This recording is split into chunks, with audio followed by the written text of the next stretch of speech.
Buenas tardes a todas las personas presentes. En nombre de la Junta Directiva del Colegio de Abogados y Abogadas de Costa Rica, me es muy grato recibirlos hoy en su casa para analizar uno de los temas tal vez más importantes que tenemos entre manos en este momento en el país, cuál es el de la independencia de la judicatura costarricense. Tema que causa mucha preocupación, con sobrada razón, por la íntima relación que tiene este tema con el sistema democrático nacional. No es un tema que únicamente preocupa a las personas del Foro Nacional, es un tema que preocupa a toda la nación. En otras palabras, es un tema nacional que amerita ser estudiado a profundidad para que se puedan adoptar las medidas correctivas que sea del caso, de manera tal que efectivamente podamos garantizar una vez más la independencia del Poder Judicial frente a la injerencia indebida de otros poderes de la República. Antes de presentar a nuestros distinguidísimos panelistas, quiero tocar unos puntitos que me encantaría que eventualmente pudieran algunos de ellos tomar para hacer referencia en sus disertaciones. Puntos que en lo personal, como exfuncionaria judicial y como persona que ha querido al Poder Judicial como a su propia casa, donde trabajé más de 30 años en diversas funciones, porque yo fui de las fundadoras de la defensa pública, fui juez de instrucción, fui juez penal y fui juez superior penal antes de irme a trabajar con Naciones Unidas en la División de Prevención del Delito y Justicia Penal.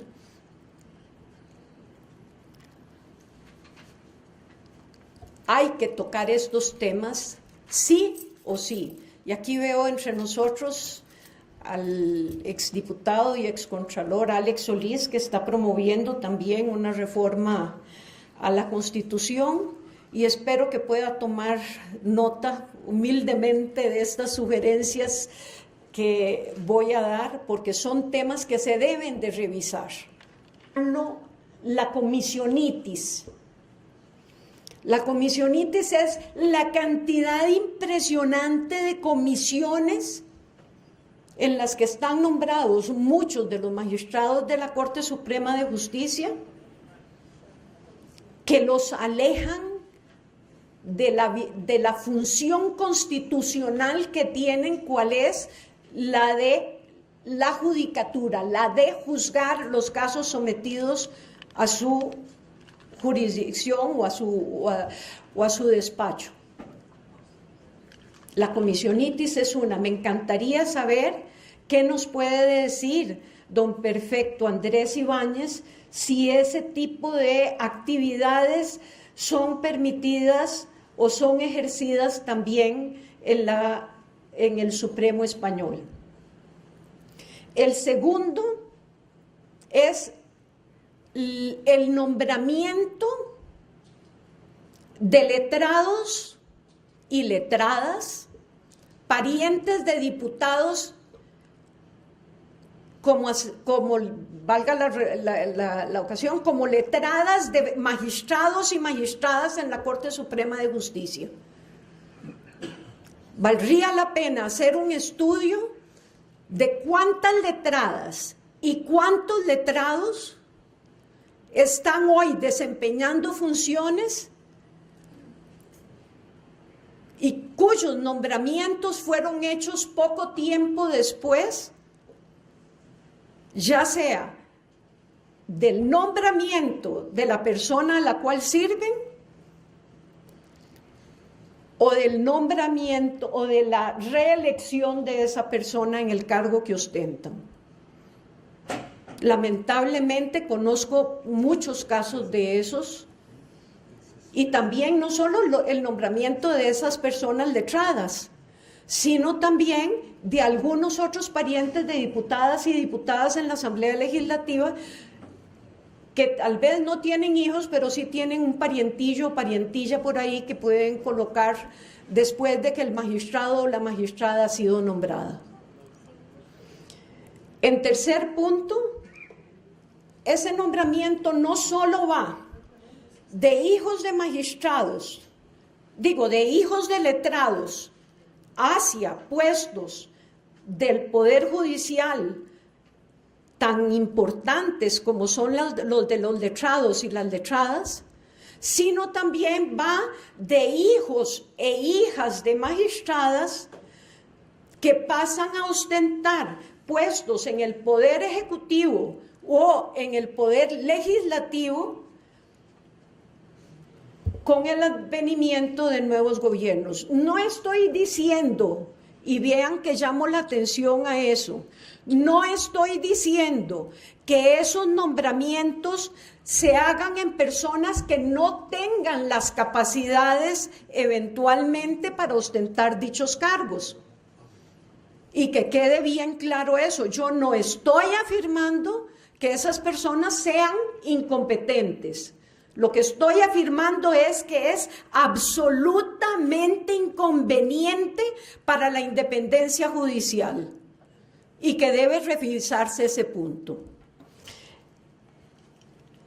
El otro punto, y este es todavía más preocupante, y me alegra aquí que esté un magistrado de la Sala Constitucional, don Paul Rueda, aquí, es el de la clonación de plazas.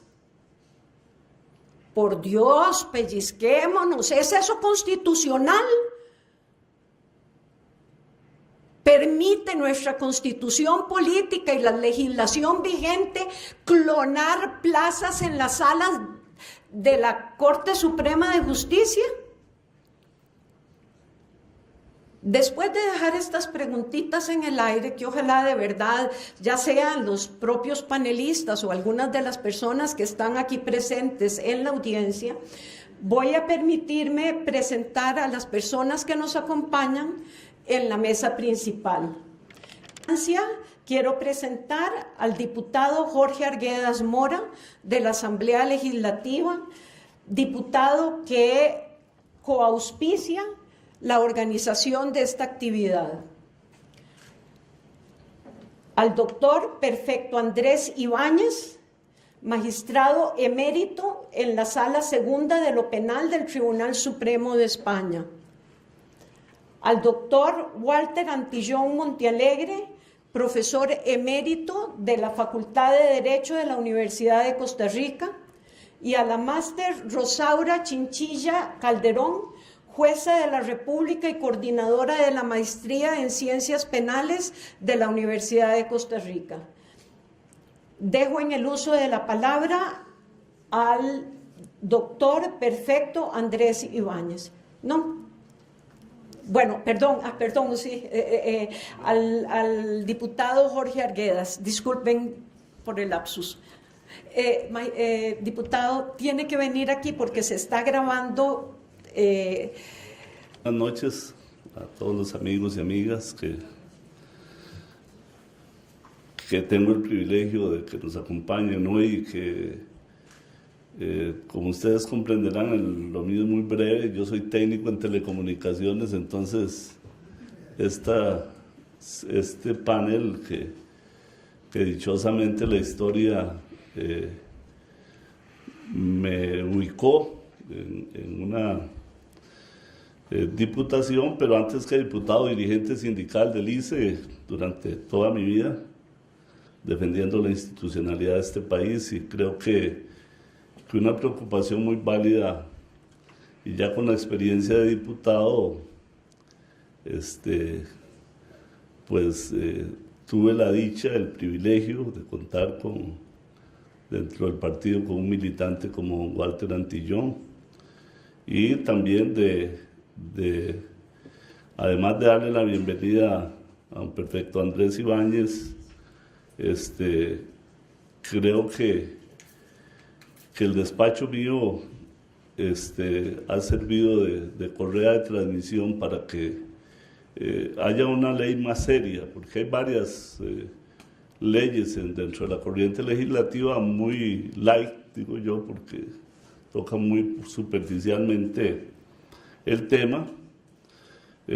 Agradecerles, darle la bienvenida a un perfecto, darle el agradecimiento a doña Rosaura Chinchilla por estar presente acá, a la Maestría de Ciencias Penales de la Universidad de Costa Rica, a los compañeros de la Asociación Costarricense de Judicatura y a los gremios del Poder Judicial que dichosamente también, yo no sé, la historia me ha premiado a mí en el problema de las pensiones de la Corte. Yo estuve en la comisión solo contra el mundo, porque ahí todos los partidos políticos se pusieron de acuerdo para desmantelar las pensiones de la Corte, y bueno, hemos tenido que darle una atención importante, porque todo el mundo en este país le han hecho creer que todo el mundo en la Corte es magistrado, que todo el mundo se pensiona en la Corte con pensiones multimillonarias, y cuando tuve la oportunidad de adentrarme en la Corte, conocer de viva voz de la gente de la Corte lo que ahí ocurría, pues también tuve que asumir en una forma bastante importante, con mucha dedicación, la defensa de las pensiones de la Corte, que ahí es donde entendí por qué el juez tiene que ser independiente. Y entonces, ya leyendo cosas y yéndome más atrás, pues la independencia parte, en primer lugar, de tener la solvencia, que sean pagados justamente, que sean no sean interferidos a la hora de hacer justicia casualmente por esos sectores políticos, y dentro de ellos las pensiones de la Corte también, a la hora de su retiro,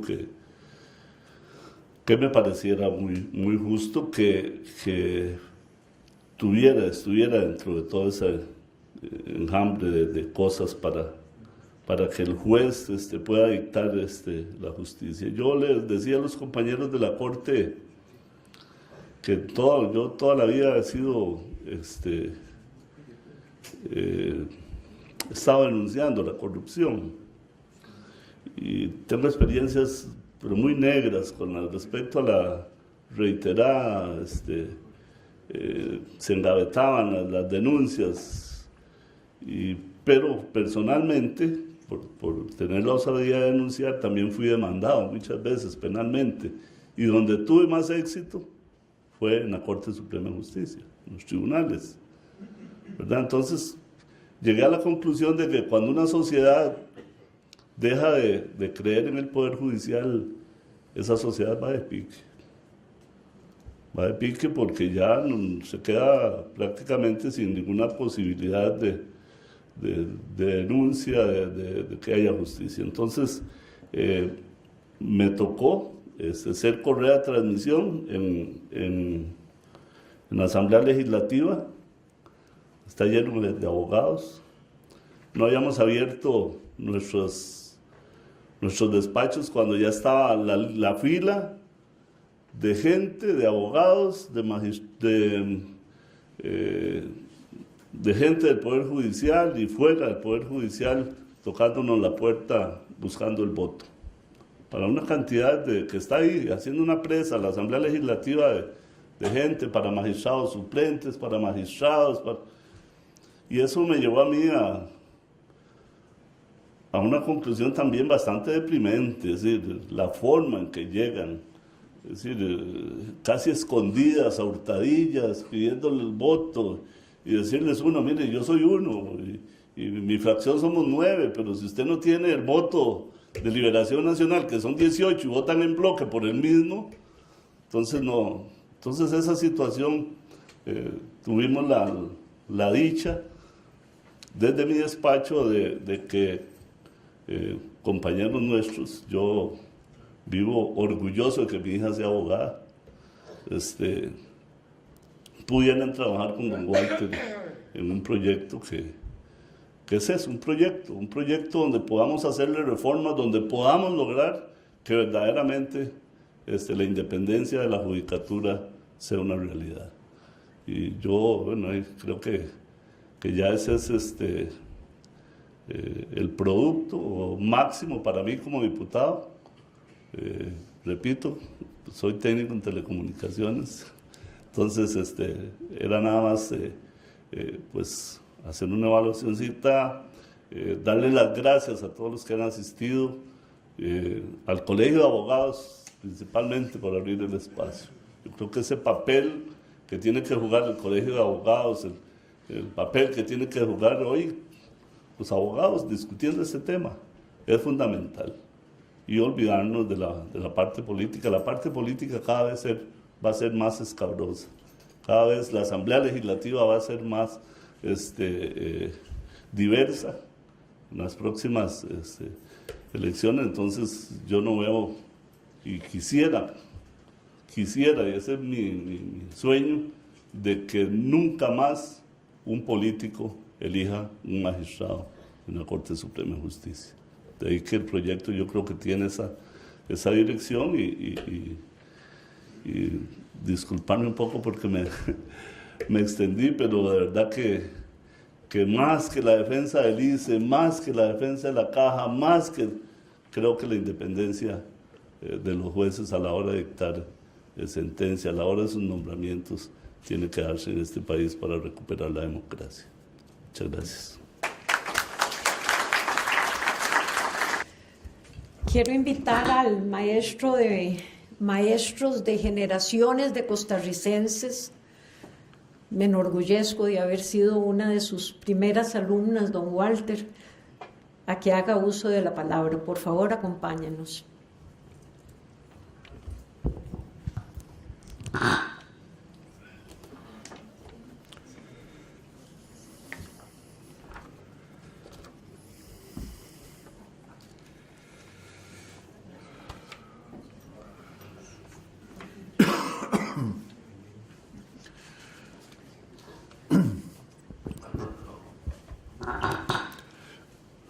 Buenas tardes.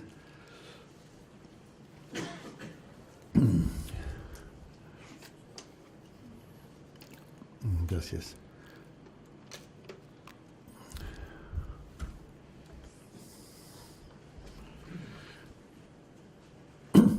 El Frente Amplio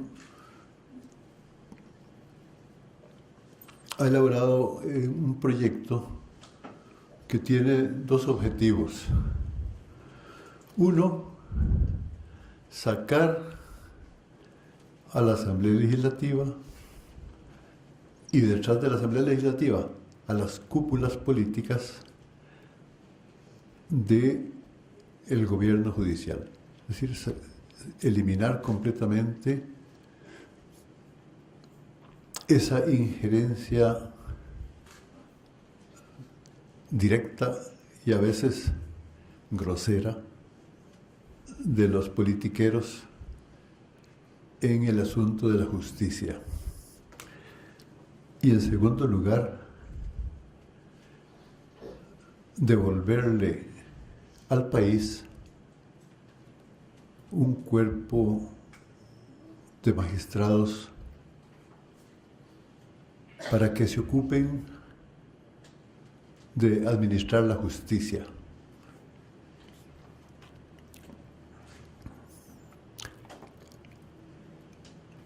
Yo quiero referirme al tema de lo que llamo la cúpula judicial. Voy a tratar de hablar acerca de cómo veo yo que nació esta figura, digamos, organizacional del gobierno de la justicia, en Costa Rica y en otros países también.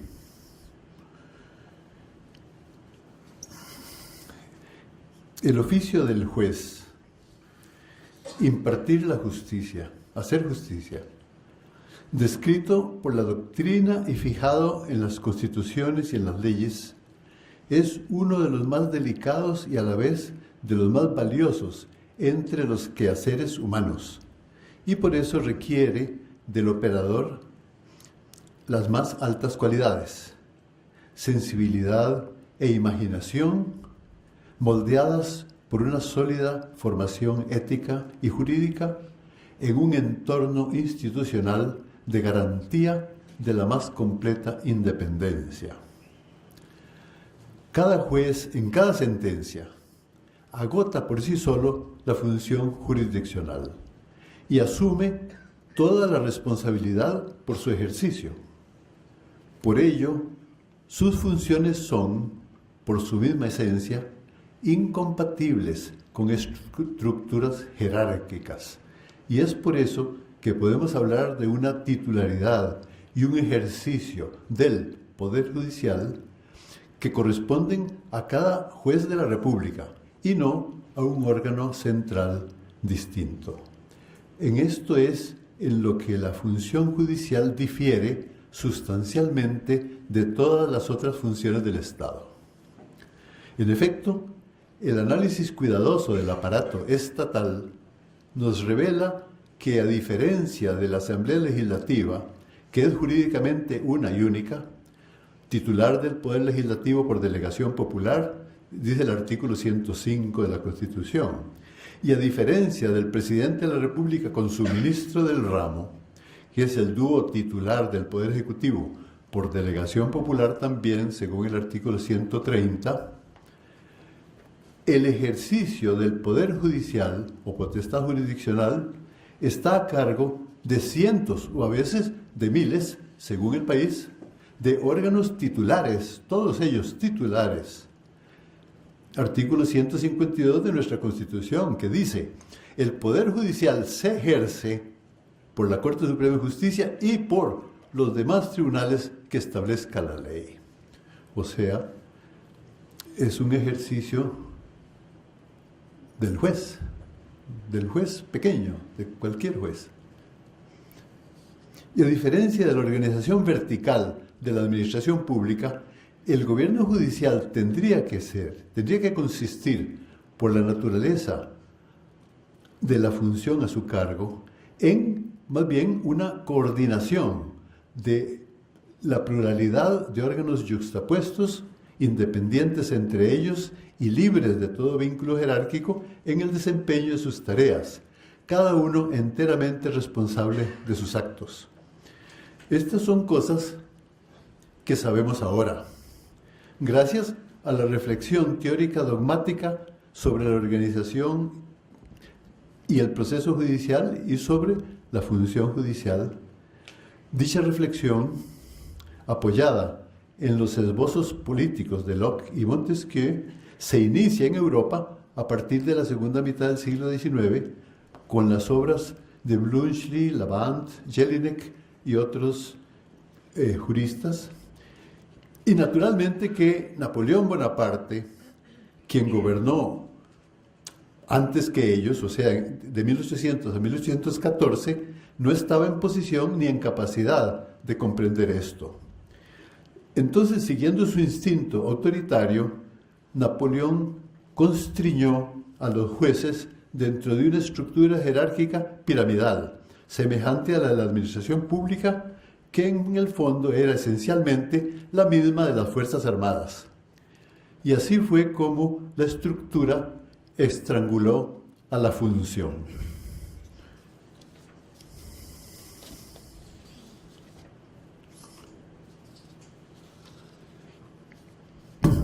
Aquel modelo aberrante que se propagó en Europa y en Latinoamérica por el prestigio de que entonces gozaba la obra de organización y codificación napoleónica, está en la raíz de casi todos los males que aún padecemos en materia de organización judicial y administración de justicia. Ahora bien, en la concepción napoleónica ortodoxa, la cúspide de la pirámide judicial no era un órgano judicial, sino un órgano gubernativo, el ministro de Justicia. Es decir, un miembro ejecutivo del gabinete del emperador, porque se pensaba simplísticamente que frente a la función del legislador, que es crear la ley, el juez y el administrador conjuntamente tenían funciones complementarias de aplicación de la ley y que por ende la administración de justicia era una modalidad de la función administrativa. En consecuencia, la administración de la justicia era competencia del ministro de Justicia. Evidentemente, en aquel momento, la comprensión de la esencia de la función jurisdiccional se encontraba en el grado 0. Ahora, es interesante ver cómo se integraron los tribunales de justicia en las constituciones de Costa Rica. Hay que empezar por el origen. Tenemos que decir que a pesar de la pugna con la madre patria por las luchas de independencia, un punto visible de referencia constitucional de muchos de nuestros países fue la Constitución de Cádiz, la cual a su vez, como se sabe, acusa influencia de la Constitución estadounidense y la Constitución francesa.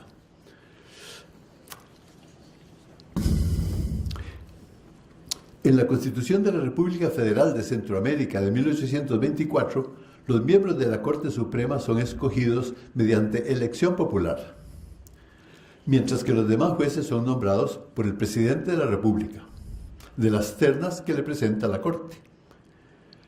Igual se dispone en la Ley Fundamental del Estado Libre de Costa Rica de 1825 y en la Constitución Política del Estado de Costa Rica de 1844. Aunque aquí los demás jueces son nombrados por la Corte. En la Constitución Política de 1847, la Asamblea Legislativa nombra a los individuos, así los llama, o magistrados, que forman la Corte Suprema. Y el Poder Ejecutivo nombra a los demás jueces. El Poder Ejecutivo.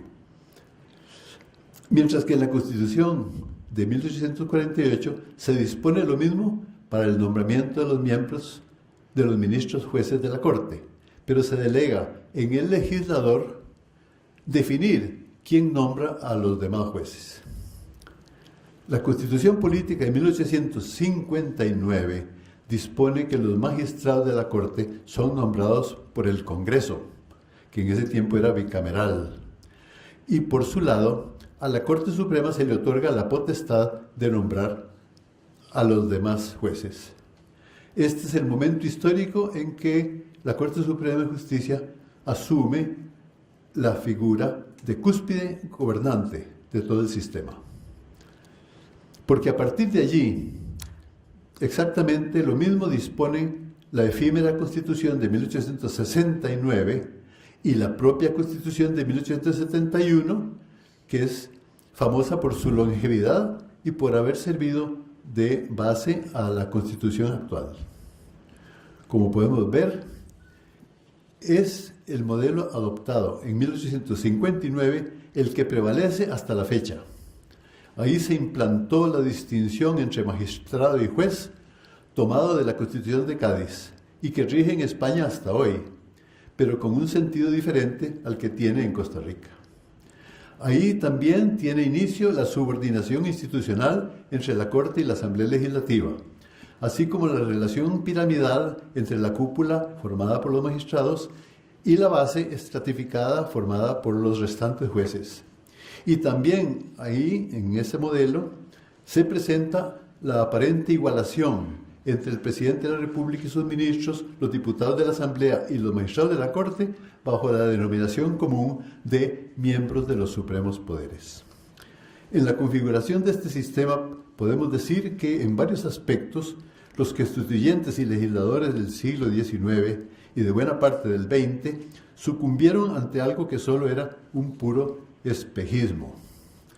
Parece que el error de concepción de la organización judicial como una pirámide jerárquica se combinó con la utilización apresurada y equívoca de la doctrina de los poderes del Estado de Montesquieu para dar lugar a la consolidación en el momento del diseño de la estructura estatal de la infeliz ocurrencia de que debía existir una cúspide de mando en la pirámide judicial equidistante y equivalente a la cúspide legislativa y a la cúspide ejecutiva. Y así como la cúspide presidente-ministro tiene necesariamente que ostentar la titularidad del Poder Ejecutivo, así también, por imitación y por falsa analogía, se atribuyó a la cúspide judicial la titularidad de lo que se llamó impropiamente Poder Judicial, siendo que, como antes pudimos ver, por su esencia, los titulares del poder inherente a la función jurisdiccional tienen que ser todos y cada uno de los jueces de la República, sin cúspides jerárquicas. Repito, si por la lógica interna de su función, todo juez, grande o pequeño, está llamado a realizar por sí mismo, con plena independencia, la función jurisdiccional, entonces la estructura jerárquica impuesta por el modelo adoptado vino a ser un elemento no solo innecesario, sino ampliamente perturbador. A pesar de eso, históricamente prevaleció aquel despropósito de origen napoleónico, el cual fue constitucionalizado por todas partes, por muchos países, y de inmediato produjo como consecuencia una separación entre los jueces miembros de la cúspide, a quienes se atribuía la titularidad de un poder del Estado, y los restantes jueces que por exclusión carecerían de esa titularidad, con todas las consecuencias y las prerrogativas que de eso se derivaron. En primer lugar, la atribución a la cúspide judicial de las potestades reglamentarias de gobierno, incluidos el poder de nombramiento y destitución, el poder disciplinario supremo sobre los demás estratos de la pirámide. Segundo, la formación de una brecha cada vez más ancha entre órganos supremos y no supremos, en los que atañe al tratamiento, salario, beneficio, privilegio, brecha que los supremos han tendido a acrecentar, usando liberalmente de los poderes de que disponían. En los años 50, cuando yo era un estudiante practicante en los juzgados, la Sala de Casación, prestigiada por la figura de su presidente, don Fernando Baudry, consiguió en aquella ocasión se asignara un automóvil con chofer al servicio de todos los magistrados de la Corte. Tercero, la falsa necesidad de diferenciar el nombramiento de los magistrados de los otros jueces, como si sus funciones esenciales no fueran lo mismo. En ese trance, constreñidos dentro del esquema cerrado de Montesquieu, la función de nombrar a los magistrados órganos supremos tenía fatalmente que recaer en otro órgano supremo, pero un poco más supremo, es decir, en el Parlamento o en el rey o primer ministro o presidente. Y así fue como la justicia cayó en la trampa política. Recordemos nuevamente aquí las palabras de don Antonio Zambrana, del sabio Zambrana, maestro de don Ricardo Jiménez, maestro de don Cleto González Víquez. Decía Zambrana, comillas, tenemos en los pueblos nuestros justicia a veces docta, pero nunca independiente de veras. En Costa Rica, decía don Antonio, se nombran los magistrados por el Congreso Legislativo, lo cual ata indispensablemente a los primeros a las pasiones de la política. Por más que en la teoría se mantenga el principio de que los jueces no deben dejarse perturbar por ella, como si se dijera que una persona a quien se priva de alimentos no debería sentir hambre. Páginas 39 y 40 de los estudios jurídicos de Zambrana, publicados en San José en 1907, hace 110 años. La experiencia, sobre todo de los últimos 20 años, nos ha mostrado claramente que las interferencias de la cúpula política en el nombramiento de los magistrados han continuado a pesar del maquillaje de la Comisión de Nombramientos, De modo que va a seguir siendo muy frecuente que el magistrado singularmente experimente en medida variable según sea el tamaño de su deuda con determinados electores, la fuerza de atracción de uno u otro sector del espectro político, pero también en general un cierto temor reverencial hacia el leviatán legislativo en su conjunto, al cual debe su permanencia y sus grandes ventajas como miembro de los supremos poderes. La adopción del modelo que venimos criticando dio lugar a la formación de un nicho de poder latente que, una vez constituido, ha tenido y puede seguir teniendo la tendencia a formar un grupo de presión que generalmente tiene, digamos, una dirección conservadora dentro del paralelogramo del poder del Estado. A la vez, y esto es muy serio y vale la pena hacer un estudio que no es jurídico, sino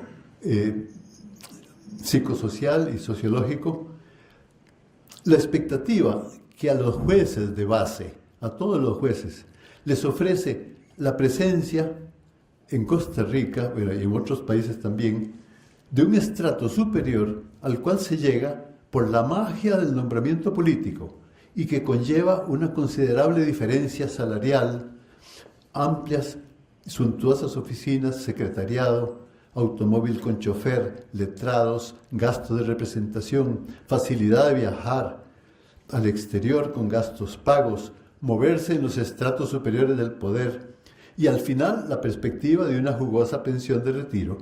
Todo esto ha tenido que causar forzosamente una grave distorsión en la conciencia de aquellos jueces acerca de lo que el oficio y la misión del juez deben significar en el Estado social y democrático de derecho. Pero está llegando el tiempo en que miles de personas entienden cada vez con más claridad que el carácter corruptor de los actuales mecanismos de nombramiento de magistrados es indeleble e incorregible, y que la estructura jerárquica de una cúpula de magistrados supremos en el gobierno del sistema judicial ha conducido a crear una brecha desproporcionada y desmoralizante entre jueces y magistrados, y es incompatible con los valores de dignidad e independencia de cada juez, valores universalmente reconocidos como derechos fundamentales de los propios pueblos. Muchas gracias.